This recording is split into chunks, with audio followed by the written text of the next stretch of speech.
Good Saturday morning, everyone. Starting off with a gorgeous look out over Horsetooth Reservoir this morning. Waking up to another hot day. You probably could predict kind of what the stretch is that we're in right now. We're in that stage where it's hot, and hotter. Oh my God, and maybe just a little bit hotter. Thank you so much for sharing a part of your Saturday with us.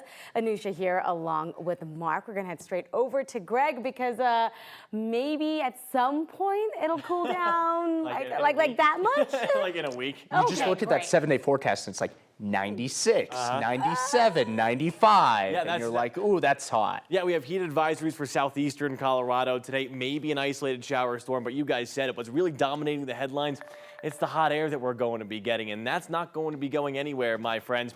Temperatures right now in the 60s. We're going to make our way into the middle to upper 90s. Some areas topping out at and around the triple-digit mark. So let's take a look at what's going on right now. 68 degrees in Denver.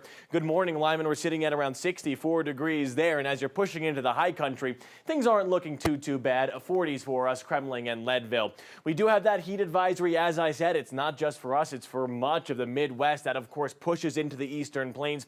Heat advisory lasts from noon up until 7 o'clock, anywhere between 95 to 105 degrees possible. And this is what I mean. Look at Lamar, Springfield, and Pueblo, anywhere between 100 to 105 degrees for the southeastern plains. Denver at around 95 degrees for us. Speaking of Denver, here's our forecast for today. 95 degrees with an isolated shower storm or two not out of the question, but for right now, we are dry and quiet. All right, thanks so much for that, Greg. Well, this morning, if you are planning on heading to the area of Grand Junction, we do want to warn you of a rock slide that closed all lanes going eastbound on I-70.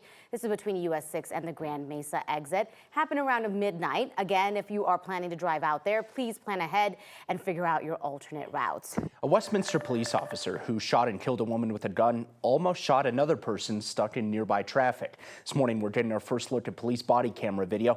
We'll pause the video before the officer fires his weapon. The shooting happened last month at 88th and Lamar. A woman was stopped in traffic, parked the wrong way. The officer tried to talk to her. She never spoke back and eventually reached for something next to her. Are you okay? Do you need an ambulance? Are you all right? Okay. Have you been drinking or anything? It doesn't look like you've been drinking. What do you got in there? What do you got in there, man? What do you got in there? What do you got in there? Oh! The officer shot and killed Alicia Duran. Body camera video shows that Duran did have a gun. Police later found it inside her car. One of the shots fired by the officer hit the windshield of a Jeep that was nearby. Are you okay? I'm so sorry. So sorry. The officer and the driver of the Jeep were okay. Law enforcement in Adams and Broomfield County are leading the investigation into the shooting. A court hearing for the cardiologist accused of drugging more than a dozen women will extend into next week now. Stephen Matthews is in jail with a $5 million bond. Yesterday, Denver Police Department detectives started sharing their evidence in court, including interviews with victims, text messages, and computer data. Some women claim they remember playing Jenga with Matthews, then taking shots of tequila, and then losing their memory. The hearing is expected to last at least 2 days. After that, a judge will be deciding if there's enough evidence for the case to go to trial. A Denver judge set a $10 million bond for one of the people accused of setting a home on fire, killing a family of 5 inside. Happened in the Green Valley Ranch neighborhood in 2020. Gavin Seymour is one of the 3 teenagers accused of setting the fire that killed the Joel family. Investigators say they targeted the wrong house over what they believe to be a stolen phone.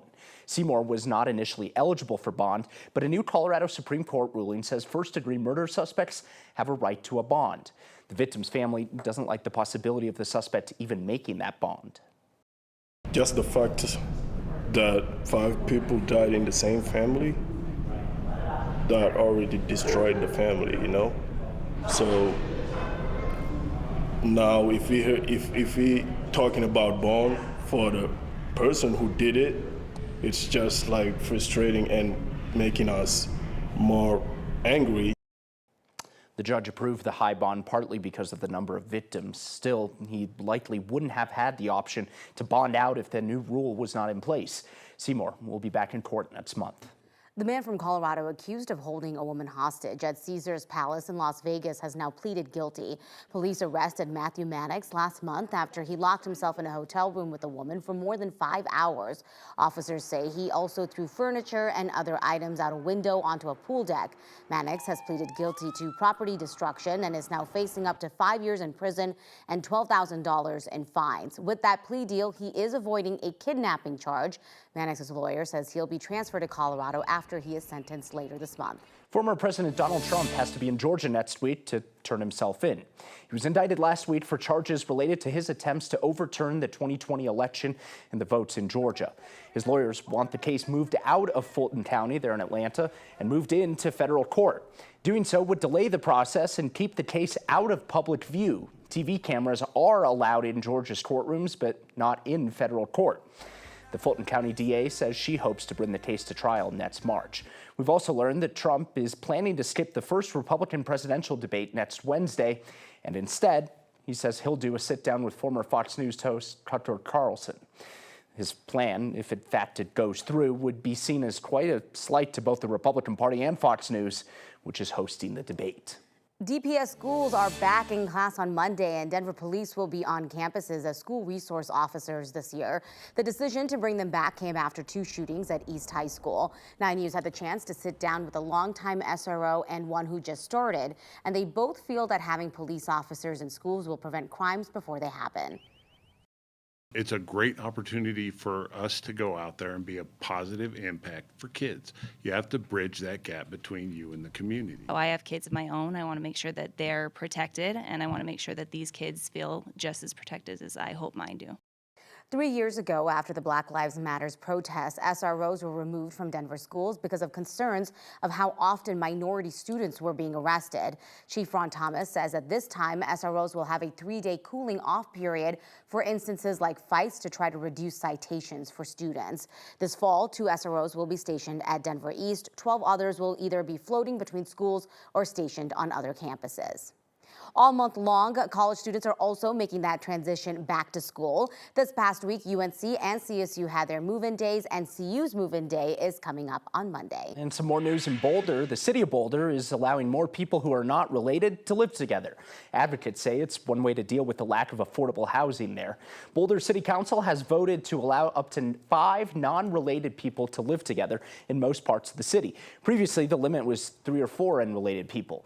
This has been a long time coming. In 2021, voters rejected a citizen-led initiative to expand the occupancy limit by tying it to the number of bedrooms in a home. The state legislature rejected the idea of lifting occupancy limits statewide, and it was part of the governor's failed land use reform bill. So occupancy is now up to local governments. 2 years ago, Denver raised its unrelated occupancy limit from 2 people to 5.